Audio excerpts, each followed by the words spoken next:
গতিকে অহা বছৰ যে উষ্ণতা 50 হ'ব সেইটো খাটাং আৰু ছাৰ আপোনালোকে সকলোৱে জানে 60 ডিগ্ৰীত মানুহ জীয়াই থাকিব নোৱাৰে কথাটো হয় এইটো গতিত যাবলৈ হলে 50 ডিগ্ৰীৰ পৰা 60 ডিগ্ৰী পাবলৈ বেছি দেৰি নাই সেইবিলাক বাৰু ঠিকে আছে কাকতিদা কিন্তু একেবাৰে বাৰে বাৰে এচিটো কিয় বন্ধ কৰি দিয়ে বাৰু এই লাভবিলাক বোৰে আমাৰ কাল হ'ব প্ৰকৃতিৰ পৰা ওলোৱা নিৰ্মল বতাহতকৈ এই মেচিনৰ পৰা ওলোৱা কৃত্ৰিম বতাহ কেতিয়াও দেহৰ কাৰণে উপযোগী নহয় আৰু এই এচিটোৱে বাহিৰলৈ উলিয়াই দিয়া বায়ুসোপা জানো ভাল গ্ল'বেল ৱাৰ্মিঙৰ কাৰণবোৰ আমি সকলোৱে জানো এইবোৰ কৈ মই বহলাই নাথাকোঁ কিন্তু কিছুমান গোপন তথ্য আমি এতিয়াও নাজানো কি গোপন তথ্য যোৱা 10 বছৰে ৰাষ্ট্ৰীয় ঘাইপথ নিৰ্মাণৰ কাৰণে কোম্পানী বনাবৰ কাৰণে আন কোনো বেচৰকাৰী প্ৰতিষ্ঠানৰ কাৰণে অথবা চোৰাংভাৱে হ'লেও ভাৰতত প্ৰায় 10 কোটি গছ কটা হৈছে আপোনাৰ তথ্যখিনি ভুল নহয় বাৰু ময়ো শুনামতে ভাৰতৰ জলবায়ু সম্পূৰ্ণভাৱে ঠিক কৰিবলৈ প্ৰায় 500 কোটি জোপা ডাঙৰ গছৰ প্ৰয়োজন হৈছে ছাৰ আজিকালি মানুহ এজনে নিজৰ কাৰণে গাড়ী এখন লোৱাটো সহজ কথা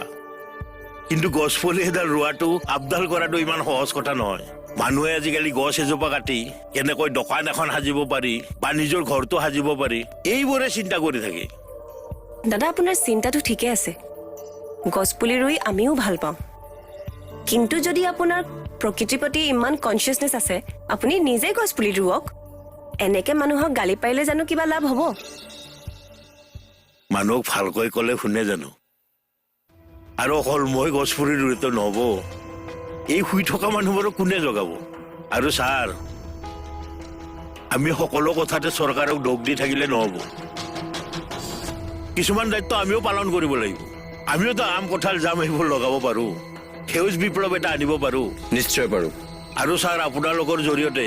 চৰকাৰলৈ মোৰ এটা অনুৰোধ আছে এই যে ডাঙৰ ডাঙৰ শ্বপিং মল কমপ্লেক্সবোৰ পাৰ্কিংবোৰ যেনেকৈ বাধ্যতামূলক তাতে যদি 50 জোপা গছ লগোৱাটো বাধ্যতামূলক কৰি দিয়া যায় নহ'লে লাইচেঞ্চ কেঞ্চেল কৰি দিম বুলি কয় তেতিয়া চাওঁ কেনেকৈ গছপুলি নোৰোৱাকৈ থাকে ছাৰ আৰু এটা কথা কিন্তু মোৰ মতে এই জলাশয় বিল খাল এইবিলাক যে থাকে এইবিলাক কিন্তু পুতি দিব নালাগে গম পাইছেনে মোৰ মতে বৰষুণটো সেইটো কাৰণে কমি যায় নেকি ৰাইট ছাৰ কথাখিনি আমি সকলোৱে উপলব্ধি কৰাটো ভাল কিন্তু গছপুলি ৰোৱাটো আমাৰ প্ৰত্যেকৰে দায়িত্ব নহ'লে কিন্তু বিপদ হোৱাটো নিশ্চিত ছাৰ আপুনি ঠিক কথাই কৈছে বাৰু